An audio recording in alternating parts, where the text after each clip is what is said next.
क्या आंदोलन खेलने में नेताओं का सच में एक दूसरे पर निशाना है या फिर एक और जनता को गुमराह करने का स्टंट सामने आया है? इन सब बातों से बिल्कुल भी इनकार किया नहीं जा सकता कि मीरा भाईंदर में आंदोलन करने का जैसे फिर से एक बार मौसम आ गया है। दरअसल केंद्र में बैठी बीजेपी सरकार दूसरी पार्टियों के विधायकों की जिस तरीके से खरीद फरोख्त और ईडी और इनकम टैक्स का डर दिखाकर पार्टियों को विभाजित किया है, उससे कई पार्टियों की नींव हिल गई है, जिसके चलते मीरा भाईंदर में विधानसभा और नगर पालिका के चुनाव खटाई में पड़ते नजर आ रहे हैं। अभी तक न तो विधानसभा चुनाव की घोषणा हुई है और न ही नगर पालिका की, और वक्त इन दोनों चुनाव का निकला जा रहा है। वहीं अगर देखा जाए तो लोकसभा चुनाव में 2024 भी सर पर खड़े हुए हैं। इन सभी बातों से नेता परेशान हैं और उन्हें जनता में अपनी मौजूदगी न के बराबर दिखाई दे रही है। बस अपनी छवि को भुनाने के लिए मीरा भाईंदर के लगभग सभी नेता सड़कों पर एक दूसरे के साथ सहमति से तो कभी विरोध में आकर खड़े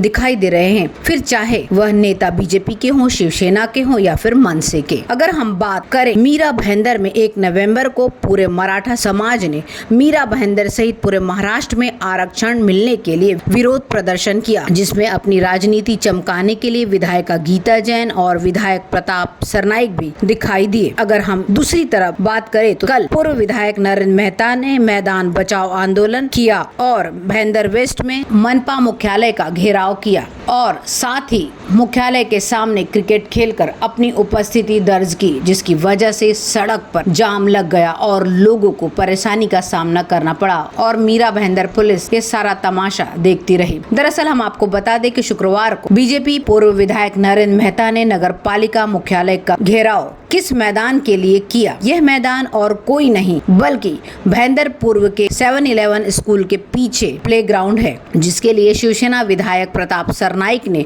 भारत रत्न लता मंगेशकर के नाम पर संगीत महाविद्यालय बनवाने का प्रस्ताव पास करवाया था और इसी संबंध में 27 सितंबर को भूमि पूजन भी हो चुका है और जिसके लिए उन्होंने 25 करोड़ की निधि भी राज्य सरकार से मंजूर करवा ली थी। इसी बात को लेकर नरेंद्र मेहता का कहना है, वर्षों से शहर में उभरते खिलाड़ी इस मैदान में प्रैक्टिस करते आए हैं। उनका कहना है कि मीरा भाईंदर में मात्र 11 ही खेल के मैदान आरक्षित है, इनमें से 8 पर अतिक्रमण है। कल यानी शुक्रवार को पूर्व विधायक नरेंद्र मेहता द्वारा मनपा मुख्यालय का घेराव किया गया है और इन्हीं कारणों से विधायक प्रताप सरनाइक ने मेहता पर निशाना साधते हुए एमबीएमसी कमिश्नर संजय काटकर को पत्र लिखकर मैदान संबंधित प्रोजेक्ट की जानकारी मांगी है। अब देखना यह है कि इन सारे राजनेताओं और उनकी राजनीति को लेकर कौन कौन सा खेल खेला जाएगा, यह आने वाला समय ही तय करेगा।